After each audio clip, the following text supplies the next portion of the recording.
Perannya sebagai guru, penjaga, dan ibu kedua bagi Elizabeth pertama, serta sebagai pelayan kepercayaan dari Ratu Elizabeth pertama. Kate Ashley bukan hanya pengasuh, tapi juga pendidik utama dari Elizabeth. Ia mengajarkan sang putri cara membaca dan menulis, memperkenalkannya pada karya sastra klasik, dan menanamkan nilai-nilai disiplin, serta keanggunan seorang bangsawan sejati.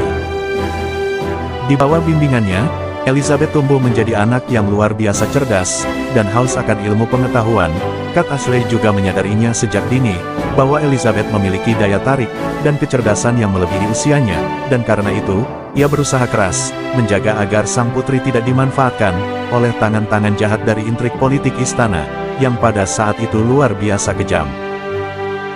Namun, tugas ini tidak mudah. Setelah Henry ke-8 wafat, Inggris memasuki masa kekacauan politik, di bawah pemerintahan anak-anaknya, yaitu Edward ke-6 dan kemudian Mary pertama, dan di masa inilah, kesetiaan Kate Ashley diuji, dengan cara yang paling berat.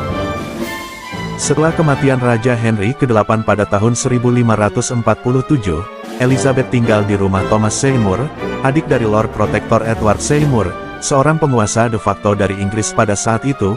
Thomas Seymour dikenal ambisius dan licik. Ia mulai berusaha untuk mendekati dan menggoda Elizabeth, yang kala itu baru berusia 14 tahun. Perilaku yang di masa kini akan dianggap sangatlah tidak pantas.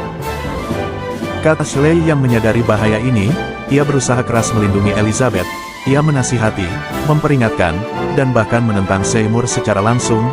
Namun, intrik di sekitar mereka makin tebal, ketika Seymour akhirnya ditangkap dan dieksekusi. Karena pengkhianatan, Kate Ashley juga ikut ditahan dan diinterogasi, karena dianggap tahu terlalu banyak tentang hal ini.